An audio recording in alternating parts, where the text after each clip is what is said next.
Okay, so this movie is going to show you how to take your clay and form it into a coil pot. This is particularly for my 7th graders to work with, okay? So I'm going to take a small amount of clay, pretty decent size, fits in the palm of my hand. Notice it's circular, okay? I need to start off by rolling a slab for the base of my coil pot. Just like I rolled the slab when I created my tile or when I created my slab pot, we're going to do the same process again, okay? I have my rulers on either side of my clay, and I have my rolling pin, okay? I'm going to start rolling out the clay. I'm going to pick it up, and I'm going to rotate it around. If you remember from earlier, rotating the clay helps to keep it from getting stuck to my table covering. It also helps to make sure that my clay is not only rolled really skinny vertically, but it's also rolled horizontally, okay? It creates an even growth in the slab of my clay. Instead of having a really tall, thin, or really fat and wide, okay? I want to make it so that way I can easily cut out whatever shape it is that I need to make. Now, I'm going to make a coil pot. And the easiest shapes to make a coil pot in are either oval or circular. I usually go with circular because I have a lot of circular shaped things that I can use to cut from. But if you would like to make an oval one, that is fine. Okay, so my rolling pin is now rolling even with my rulers, which tells me that my clay tile is now, or my clay slab is now flat and ready to go. I'm going to grab a lid here, just from a slip container I happen to have. Okay, my circumference for this is about 3.5. Okay, so I told you in class that you're going to do with 4.5. So that would be one of the larger containers that I have over in the cupboard. But this is what I had, so this is what I'm using for demonstration purposes. Okay, remember, this is a lid. It is not a cookie cutter. It is not going to cut out my clay for me. If anything, it's just going to get stuck in there, and that's not what I want. Okay, so I used the needle tool, traced around it, and now I have the circular base for my coil pot. Pretty easy. There's the base for my coil pot. Okay, I'm going to set that off to the side. I no longer need my rulers. I'm going to set them off to the side. I no longer need my rolling pin. I'm going to leave it over here off to the side. Needle tool, I can put over there. Okay, coils. Got to roll them by hand. I'm going to take some of the clay I already worked with. I'm going to wad it back up, squishing pretty hard to make sure that I don't have any air bubbles stuck in the clay. Air bubbles explode in the kiln, so I'm going to give it a good firm squeeze, okay? I always start rolling coils in the palms of my hand. I keep it in this section, this palm section of my hand, and I roll back and forth, okay? I will do this starting in the palms of my hands until it gets slightly wider than my hand, okay? Now what I will do, again, with the palm of my hand, I usually use my right hand because I'm right-handed. I will take my left hand and hold it on the table covering just to make sure it stays there. And I will start rolling, and I slowly move my hand from one side to the next, okay? If my coil gets a little on the square side, I give it a little pinch, okay? This takes practice. I'm just going to keep rolling, working up and down the length of my coil. I do not want to roll this coil too thin.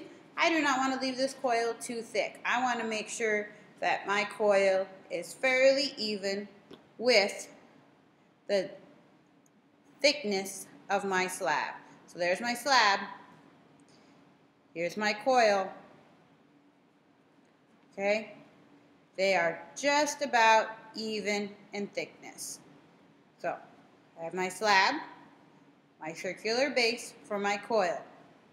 I'm going to or for my coil pot, excuse me. Now I'm going to take my first coil and I'm just going to curve it around.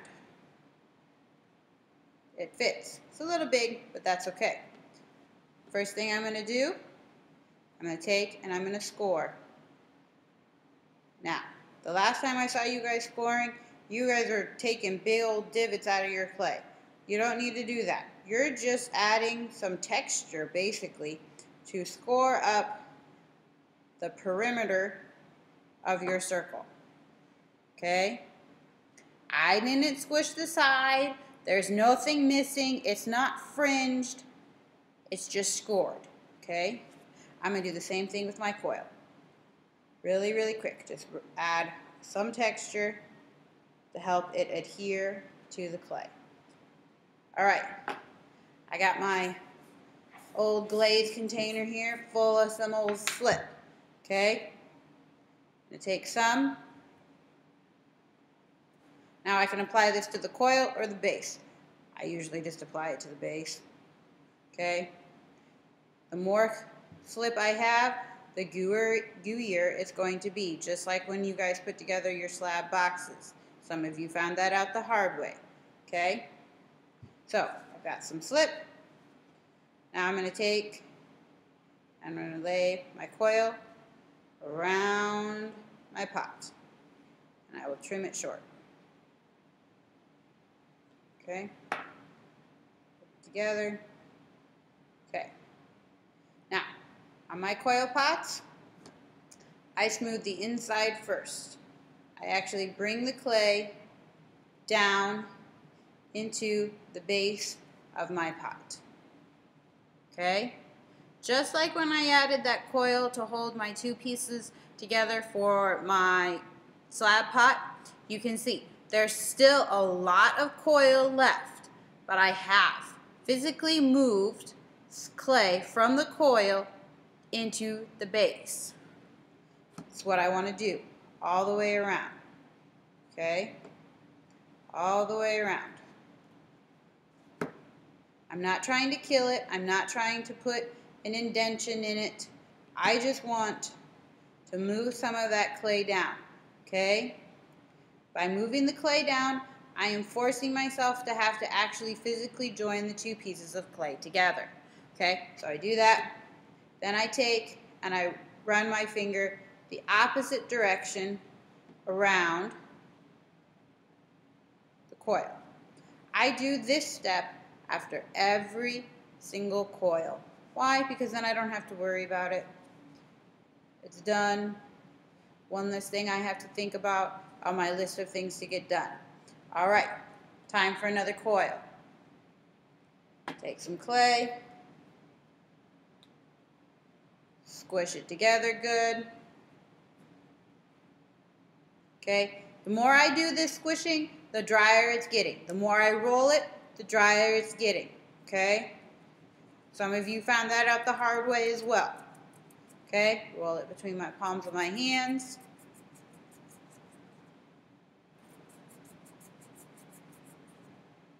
Okay, roll it on the table using my left hand to help hold the table covering in place. Rolling the length of my coil. I'm not just rolling the middle. I'm not just rolling one end of it.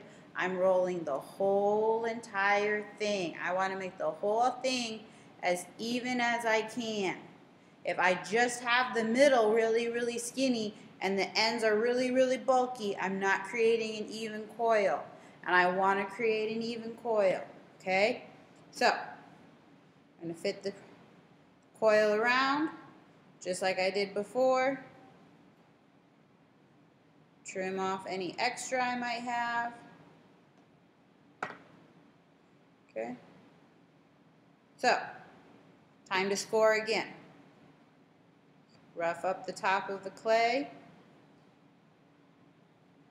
I'm not making really big, deep gouges in my clay. Okay? They're fairly small. They're not really super deep. I'm just roughing it up a little bit. I'm going to do the same thing on my coil over here. roughing it up some.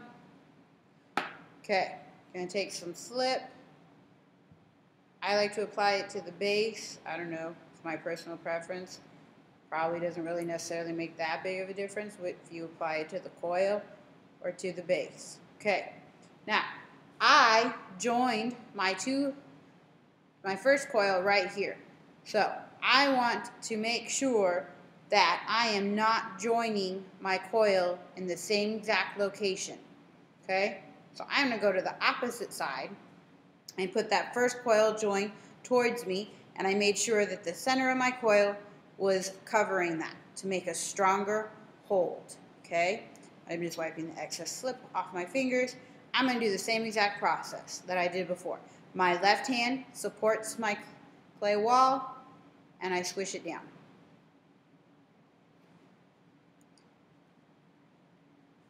Okay, squishing it down. Then I will do the same exact process I did before with running my finger from the left and to the right to smooth out those indentions. Okay? Now, smoothing out the outside. I can do that as well. I usually do that second. I will wait until I have 2, sometimes 3 coils stacked up before I smooth the outside. For me, it's a personal preference. It makes it easier for me to smooth it. If there's more than just this teeny tiny little coil, it works a lot better for me if there's 2 at a minimum, depending on how big the piece I am working on is. Okay, this one's fairly small, so I could probably get away with adding a 3rd one and I would be okay. And then I would smooth the outside. Okay, that's at the very beginning. Once I have it built up and it's past the first couple coils, I smooth the inside and then I smooth the outside. Inside, outside. Starting with the inside is my personal preference, and then moving to the outside. That's just the way I like to do it. You can try both ways and find which way you like to do it. But this is just an intro video to how to make a coil pot. There will be other videos following as to how to make your coil pot go straight up, how to make your coil pot go out, how to make your coil pot go in and out. There will be other little pointers that I will have posted for you within the next few days. But this is just your first, let's get started, coil pot.